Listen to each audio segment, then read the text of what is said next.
Good afternoon students. आज हम अपना पिछला लेक्चर कंटिन्यू करेंगे और हम इसमें इक्विवेलेंस क्लासेस में एक पर्टिकुलर केस कंग्रेंस मॉडुलो एन के बारे में पढ़ेंगे। ये एक बहुत इंपॉर्टेंट रिलेशन है और ये एक इक्विवेलेंस रिलेशन फॉर्म करता है और इसके जो पार्टीशन होते हैं उन्हें कंग्रेंट क्लासेस कहते हैं। कंग्रेंस मॉडुलो एन, जहाँ एन क्या है, एक इंटीजर है। तो कंग्रेंस मॉडुलो एन, ये रिलेशन क्या होता है, इसको हम इस तरीके से सिंबॉलिकली डिनोट करते हैं। And two integers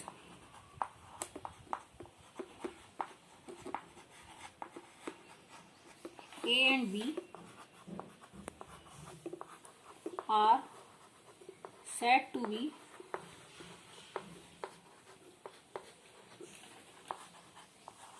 congruent modulo n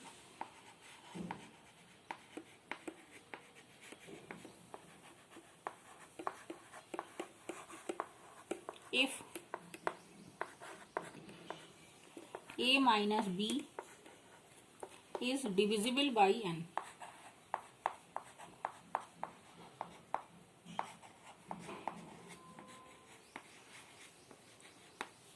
That is, a is congruent to b modulo n. इसका क्या मतलब हुआ? मीन्स कि n divides a minus b, n divides a minus b, ये डिवीजन का सिंबल होता है, तो n divides a minus b. अब हम ये क्लेम कर रहे हैं कि जो कंग्रेंस मॉडुलो n का जो रिलेशन है वो सेट ऑफ इंटीजर्स में एक इक्विवेलेंस रिलेशन फॉर्म करता है। तो इसको अभी हम इसकी तीनों प्रॉपर्टीज चेक करते हैं कि क्या ये रिफ्लेक्सिव, सिमेट्रिक और ट्रांजिटिविटी की जो तीनों प्रॉपर्टीज हैं हमारी, वो सेट ऑफ इंटीजर्स में इस रिलेशन द्वारा सेटिस्फाई हो रही हैं या नहीं हो रही। यदि सेटिस्फाई होंगी तो ये एक इक्विवेलेंस रिलेशन होगा सेट ऑफ इंटीजर्स में, अदरवाइज नहीं होगा। तो पहली प्रॉपर्टी है रिफ्लेक्सिविटी।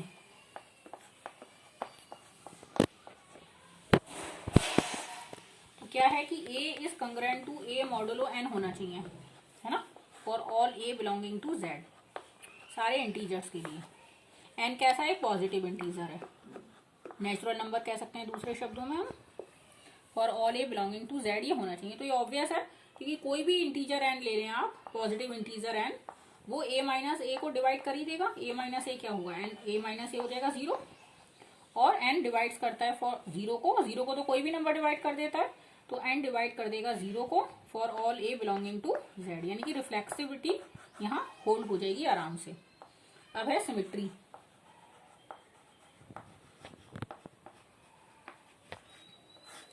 कि a is congruent to b modulo n है, तो हमें ये देखना है कि क्या इसका उल्टा भी होगा, कि क्या b is congruent to a modulo n होगा या नहीं। तो a is congruent to b modulo n का मतलब क्या है? इसका मतलब है कि n डिवाइड करता है a माइनस b को, है ना। और अब हम इसको, इस लाइन को ऐसे भी लिख सकते हैं कि n डिवाइड करता है माइनस b माइनस a को, माइनस साइन कॉमन ले लें तो, और प्लस माइनस का डिवीजन पे कोई फर्क नहीं पड़ता, तो इस लाइन से हम ये भी लिख सकते हैं कि n डिवाइड करता है b माइनस a को। यदि 2 4 को डिवाइड करता है तो 2 माइनस 4 को भी डिवाइड करेगा, उसमें तो कोई इशू नहीं है। तो यदि कोई नंबर किसी दूसरे नंबर को डिवाइड करता है तो उसके नेगेटिव को भी डिवाइड करेगा। तो n डिवाइड करता है b माइनस a को, यानी कि b is congruent to a modulo n हो गया, यानी कि सिमेट्री हो गई। तो दो प्रॉपर्टीज हमारी हो गई। अब ट्रांजिटिविटी और चेक करनी है हमें।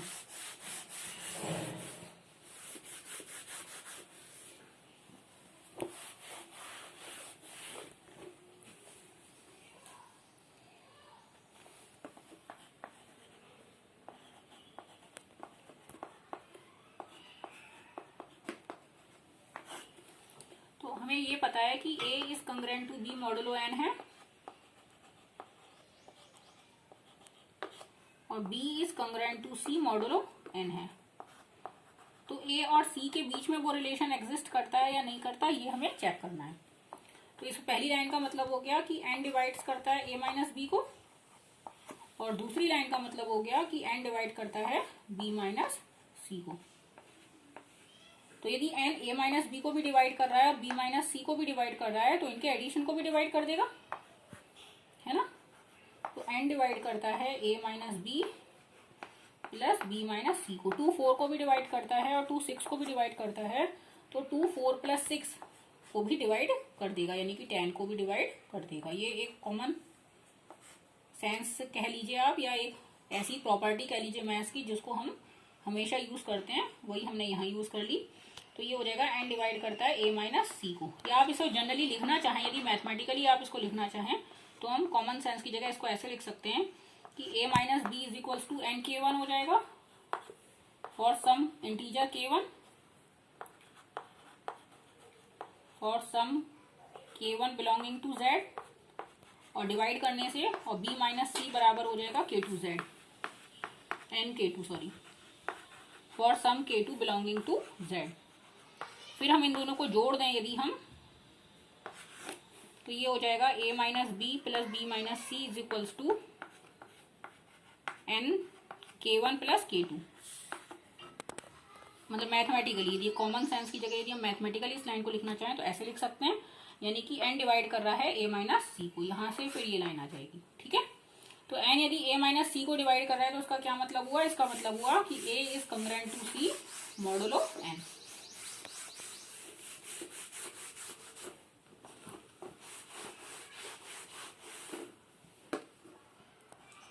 इसका मतलब हो गया कि a is congruent to c modulo n हो गया।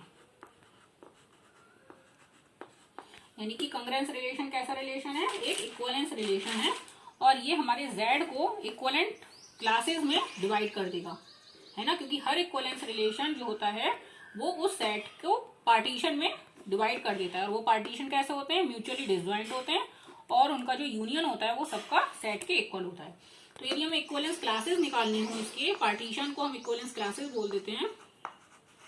इक्वलेंस रिलेशन से जो पार्टीशन बनता है उसको हम क्या बोलते हैं, इक्वलेंस क्लासेस। तो हम इसको मॉडुलो n जो हमने रिलेशन डिफाइन किया कंग्रेंस मॉडुलो n, इसकी इक्वलेंस क्लासेस z में निकालेंगे तो क्या आएंगी, 0 आएगी। ये 0 को कंटेन करने वाला इक्वलेंस क्लासेस, इसको, ये सब सिंबल्स हैं, नए हैं शायद आपके लिए, लेकिन धीरे धीरे मैं आपको बताती जाऊंगी, आप यूज टू हो जाएंगे। इसका मतलब हुआ वो इक्वलेंस क्लास जो 0 को कंटेन कर रही है।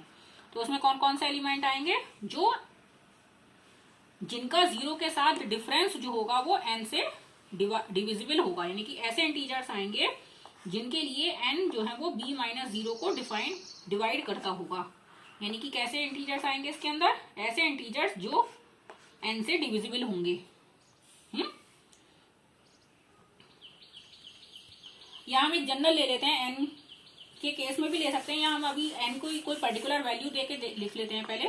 यदि हम n को 2 ले लें यदि, तो 0 का इक्वलेंस क्लास में क्या आएंगे, जो 2 से डिविजिबल होंगे, यानी कि इवन नंबर्स आ जाएंगे। और यहाँ माइनस में इस तरीके से। और दूसरा इक्वलेंस क्लास क्या होगा, 1, यानी कि उन ऐसे इंटीजर्स आएंगे जिनका 1 के साथ जो डिफरेंस है वो 2 से डिविजिबल होगा। 1 के साथ डिफरेंस 2 से डिविजिबल होगा, यानी कि 1 आएगा, क्योंकि 1 तो आएगा ही, 1 माइनस 1 0 हो जाएगा जो 2 से डिविजिबल है। फिर 3 आ जाएगा, 3 माइनस 1 2 हो जाएगा, 2 से डिविजिबल हो जाएगा। फिर 5 आ जाएगा, 5 माइनस 1 4, वो डिविजिबल हो जाएगा। फिर 7 आ जाएगा, इस तरीके से आगे आ जाएंगे, और नंबर्स आ जाएंगे माने। और यहाँ -1 -3 एंड सो ऑन इधर आ जाएंगे। और अगला यदि हम इक्वलेंस क्लास निकालें 2, तो वो क्या आएगा, ऐसे नंबर्स जिनका 2 के साथ डिफरेंस इस 2 से डिविजिबल हो। तो क्या आएगा, ये 2, फिर इसके बाद आ जाएगा इसमें 4, क्योंकि 4 माइनस 2 आएगा 2, और वो 2 से डिविजिबल हो जाएगा। फिर 6, फिर एंड सो ऑन, और यहाँ 0, फिर -2, और इधर ऐसे। तो यदि आप देखेंगे तो जो 2 का इक्वलेंस क्लास है वो 0 के इक्वलेंस क्लास के बराबर आ गया। ऐसे ही 3 का इक्वलेंस क्लास 1 के इक्वलेंस क्लास के बराबर आ जाएगा। तो यानी कि इसमें कुल कितने इक्वलेंस क्लासेस होंगे, 2 इक्वलेंस क्लासेस होंगे, 0 और 1। और इन दोनों का जो यूनियन है वो आपको पूरा z दे दे रहा है, 0 1 2 3 4 5 6 7 -1 -2 -3 -4 and so on and so fourth. तो z क्या है हमारा यहाँ पे, 0 और 1 के इक्वलेंस क्लासेस का यूनियन, ये पार्टीशन है हमारा, और इन दोनों का यूनियन जो है वो z आ रहा है। और देखिए ये दोनों म्यूचुअली डिसजॉइंट भी हैं। म्यूचुअली डिसजॉइंट का मतलब क्या है कि इन दोनों में कुछ भी कॉमन नहीं है, इसमें कैसे नंबर्स हैं, इसमें सारे इवन नंबर्स हैं, और इसमें कैसे हैं, इसमें सारे ऑड नंबर्स हैं, और इसमें इन दोनों में कुछ भी कॉमन नहीं है। तो ये क्या है, इसका एक पार्टीशन है इवन और ऑड नंबर्स का। इससे हम बहुत फेमिलियर हैं कि हम किसी भी इंटीजर्स के सेट को जो है दो हिस्सों में बांट सकते हैं, जिसमें से एक में वो सारे एलिमेंट्स जो इवन है और एक में वो सारे एलिमेंट्स जो ऑड हैं। यदि हम n की वैल्यू 3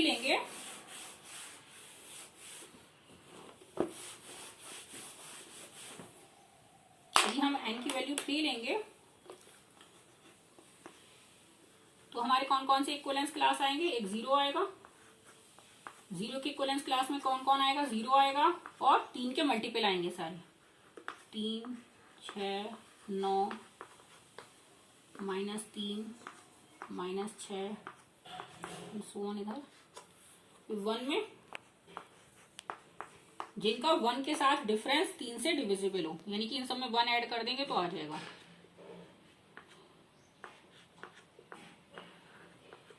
क्योंकि 10 का 1 के साथ डिफरेंस आएगा 9 और वो 3 से डिविजिबल होगा।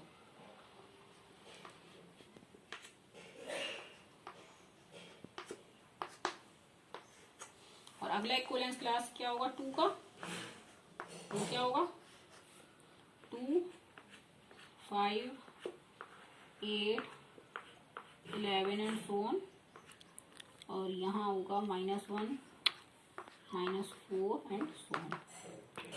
ये तीनों म्यूचुअली डिसजॉइंट आएंगे। अगला आप निकालेंगे जब 3 का इक्विवेलेंस क्लास, ऐसा इक्विवेलेंस क्लास जो 3 को कंटेन करता होगा, तो वो 0 के इक्विवेलेंस क्लास के बराबर आ जाएगा, है ना। तो Z जो होगा वो इस टाइम 0, 1 और 2 इन तीनों के इक्विवेलेंस क्लासेस के यूनियन के इक्वल हो जाएगा। और ये तीनों कैसे हैं, ये म्यूचुअली डिसजॉइंट हैं। इसमें 0 है, इसमें 1 है, इसमें 2, 3, 4, 5, 6, 7, 8, 9, 10, 11, -1, -2, -3, -4, -5, -6 एंड सो ऑन। ये तीनों म्यूचुअली डिसजॉइंट है, इनमें कोई एलिमेंट कॉमन नहीं है, और इन सबका जो यूनियन है वो मिलकर हमें Z दे रहा है। तो ये पार्टीशन फॉर्म कर दिया इन्होंने इसको, और ये कंग्रेंस मॉडुलो n के रेस्पेक्ट में Z का पार्टीशन है। तो यदि हम कंग्रेंस मॉडुलो n के रेस्पेक्ट में Z का पार्टीशन लिखना चाहें तो वो कैसे जाता है, 0 से लेके n-1 तक, यानी कि कुल इक्विवेलेंस क्लासेस कितने होते हैं उसमें n। यदि इन जनरल हम लिखेंगे कंग्रेंस मॉडुलो n के लिए Z का पार्टीशन, तो वो होता है 0 का इक्विवेलेंस क्लास, 1 का, 2 का एंड सो ऑन, n-1 का इक्विवेलेंस क्लास। कंग्रेंस मॉडुलो n के रेस्पेक्ट में ये Z का पार्टीशन है, जिसमें ये सारे इक्विवेलेंस क्लासेस आपस में डिसजॉइंट होते हैं और इनका जो यूनियन है वो Z फॉर्म करता है। ठीक है। कंग्रेंस में कुछ प्रॉपर्टीज भी फॉलो होती हैं। ये जो इन एलिमेंट्स का जो कलेक्शन है कंग्रेंस क्लासेस का, उसको हम Zn कहते हैं, और सिर्फ नोटिफिकेशंस के लिए हम इनको सिंपल 0, 1, 2, 3 से भी डिनोट कर देते हैं, जहाँ ये ऑब्वियस है कि यहाँ हमारा जो मतलब है इनका वो इक्विवेलेंस क्लासेस से है, या फिर ये ऐसे कह देते हैं कि हम Zn में ये इंटीजर्स हैं और जो इस पे ऑपरेशन डिफाइंड है वो कंग्रेंस मॉडुलो n का है। एक्चुअली अब मैं ग्रुप की तरफ बढ़ रही हूँ आपके। Zn एक ग्रुप फॉर्म करता है with respect to addition modulo n। ये मैं आपको स्टेटमेंट देना चाह रही थी, लेकिन अभी मैंने आपको ग्रुप बताया नहीं है, जिसकी तरफ हम बढ़ रहे हैं धीरे धीरे। Zn is a group with respect to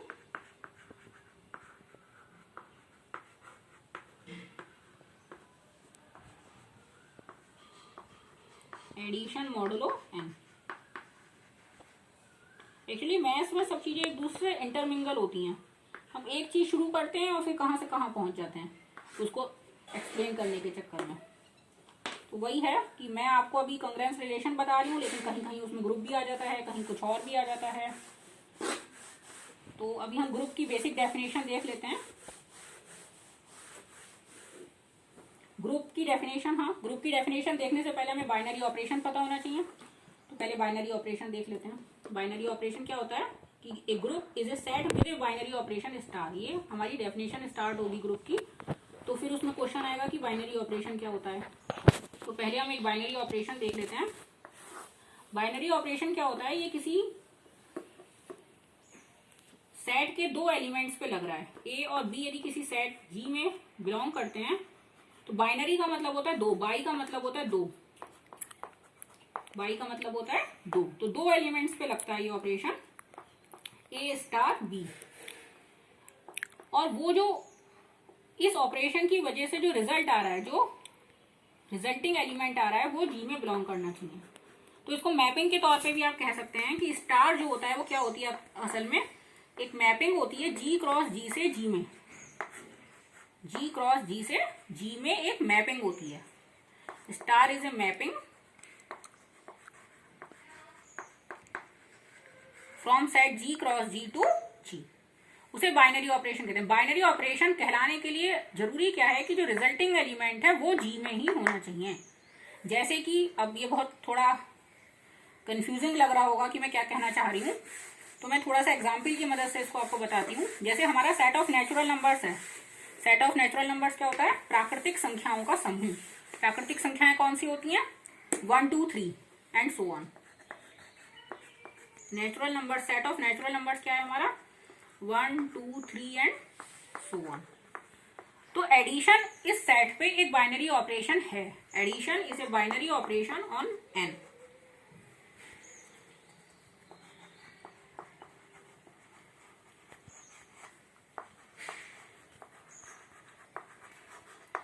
binary operation क्यों है ये एन पे, क्योंकि आप किसी भी दो एलिमेंट्स को एन के जोड़ेंगे, आप कोई से भी दो रैंडम एलिमेंट, जैसे मान लीजिए 1 और 2 ले लिया आपने, और उनको जोड़ेंगे तो जो रिजल्टिंग एलिमेंट आएगा वो एन के अंदर ही होगा। 1 + 2 क्या आएगा, 3, और वो एन के अंदर ही होगा। आप एन के कोई से भी दो एलिमेंट्स जोड़ लीजिए, वो आंसर आपका एन के बाहर नहीं जाएगा। आपके किन्हीं भी दो एलिमेंट्स का एडिशन अगेन एन का ही एक एलिमेंट होगा। तो यानी कि एडिशन के रेस्पेक्ट में एन क्लोज्ड है, इस तरीके से भी बोलते हैं। इसको क्लोजर एक्सियम भी कहते हैं। ये पहली एक्सियम है ग्रुप होने के लिए, ये सेटिस्फाई होनी चाहिए, तभी आपका ग्रुप की आगे की बात होती है। क्लोजर एक्सियम भी कहते हैं इसको, कि आप एन एडिशन के रेस्पेक्ट में एन कैसा है, क्लोज्ड है। इसको दूसरे शब्दों में हम कैसे कह सकते हैं कि N is closed with respect to addition.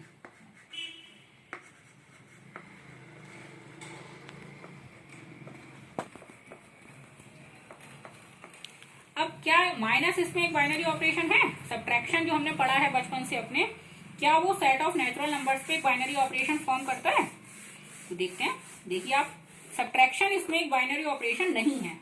Subtraction binary operation क्यों नहीं है, क्योंकि आप कोई से भी दो एलिमेंट ले लीजिए, मान लीजिए आपने अगेन 1 और 2 लिए एन में, और आपने इन्हें घटा दिया, तो 1 - 2 यदि आपने करा, 2 - 1 करा तो ठीक है, 1 है इसमें। लेकिन यदि आपने 1 - 2 करा तो वो क्या आएगा, -1 आएगा, और -1 एन में नहीं है ना। तो एन क्या है कि एन क्लोज नहीं है विद रेस्पेक्ट टू सब्ट्रैक्शन, या आप दूसरे शब्दों में से कह सकते हैं कि subtraction is not a binary operation on N.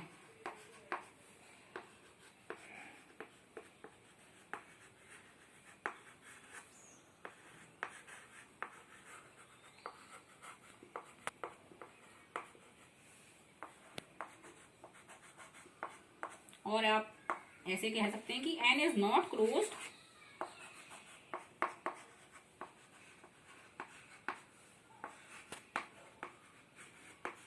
With respect to subtraction.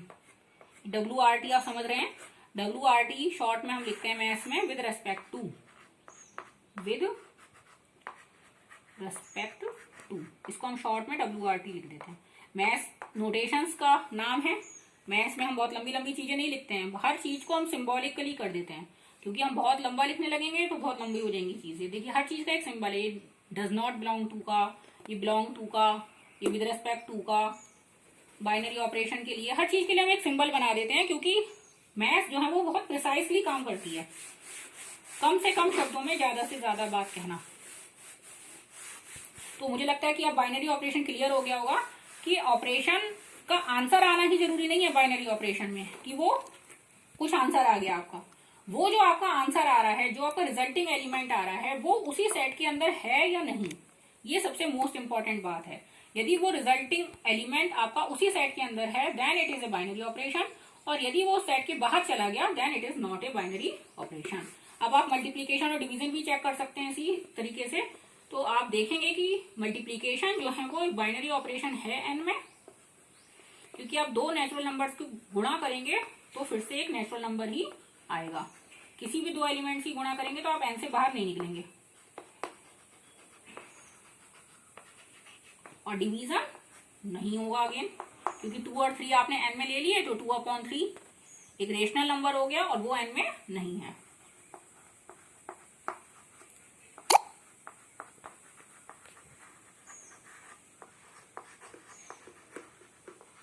ठीक है, बाइनरी ऑपरेशन मैंने आपको डिटेल में समझा दिया आई थिंक। अब हम ग्रुप की डेफिनेशन पे आ जाते हैं। जो हमारा पहला चैप्टर रहता है यूजी क्लासेस में, ग्रुप क्या रहता है? A non empty set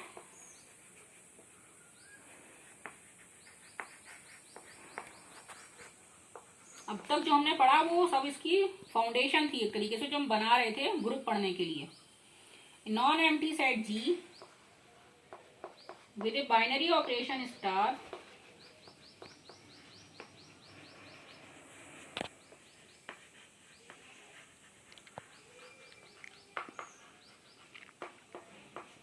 is said to be a group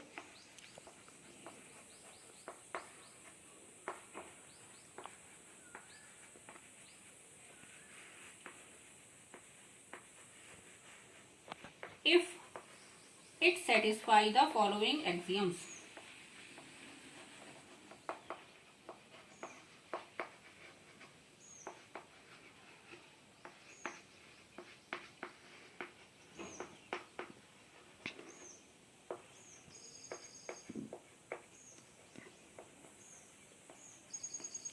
वो कौन कौन सी एग्जाम्स हैं वो भी हम लिखते हैं।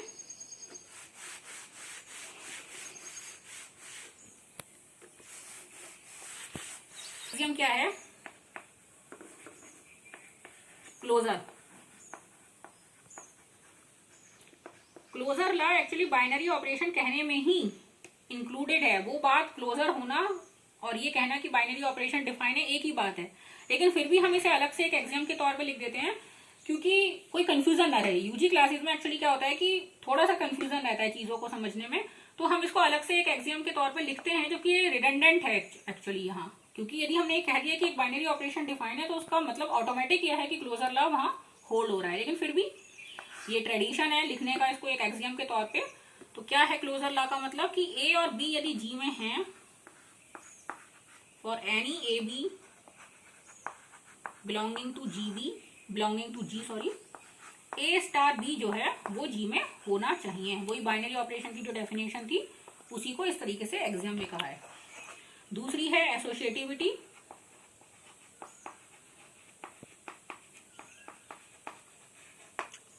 एसोसिएटिविटी क्या होती है कि ए बी सी 3 एलिमेंट हैं यदि जी में हमारे, तो इनके बीच ऑपरेशन किसी भी ऑर्डर में लगे रिजल्ट सेम रहना चाहिए। यानी कि A star B star C must be equal to A star B star C. Parenthesis जो है हमारे वो कहाँ हमने प्लेस किए हैं उससे कोई फर्क नहीं आना चाहिए। थर्ड है एग्जिस्टेंस ऑफ आइडेंटिटी।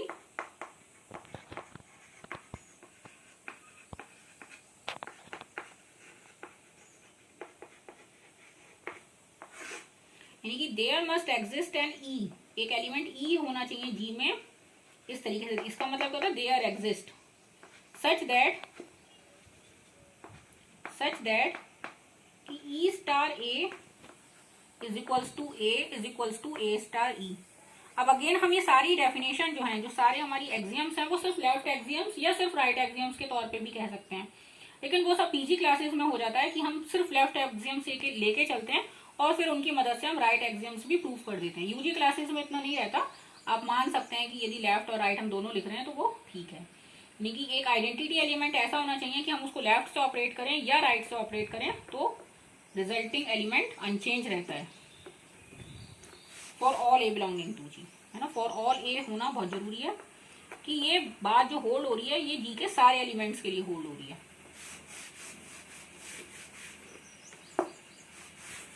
नेक्स्ट है एग्जिस्टेंस ऑफ इनवर्स, फोर्थ।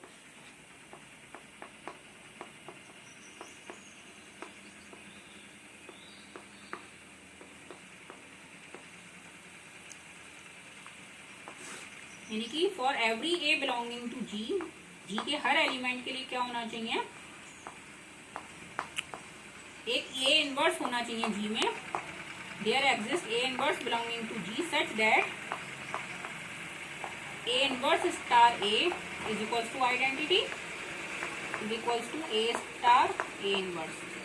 मतलब वो इनवर्स आप लेफ्ट से ऑपरेट कराएं या राइट से ऑपरेट कराएं, आंसर आइडेंटिटी एलिमेंट आना चाहिए। यदि ये चारों पोस्टुलेट्स होल्ड होती हैं, then G is a group, then G with this binary operation star is a group.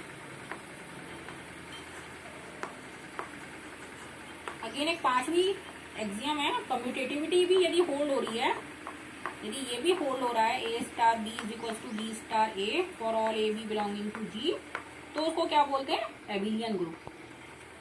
Then G star is a abelian group, then G star is abelian group. Able क्या थे, वो एक mathematician थे बहुत famous, और उनके नाम पे उसको नाम दिया गया है एबिलियन ग्रुप। एबल जो थे वो एक बहुत बड़े मैथमेटिशियन थे। हम हिस्ट्री ऑफ मैथमेटिक्स डाल के यदि नेट पर सर्च करेंगे किसी भी मैथमेटिशियन के बारे में, तो आपको उसमें एबल का नाम भी मिलेगा और इनके बारे में आप पढ़ सकते हैं इस पे। तो I think I should stop here. और आज मैंने सिर्फ आपको डेफिनेशन दी है ग्रुप की, लेकिन नेक्स्ट लेक्चर में हम इसको कंटिन्यू करेंगे। अगेन टाइम बाउंडेशन है हमारे पास, तो I have to upload this video on YouTube also, तो I should stop here. And next lecture में मैं आपको ग्रुप की पोस्टुलेट्स के बारे में इनको और क्लैरिफाई करूंगी और इसके एग्जाम्पल्स हम लोग देखेंगे। Thank you.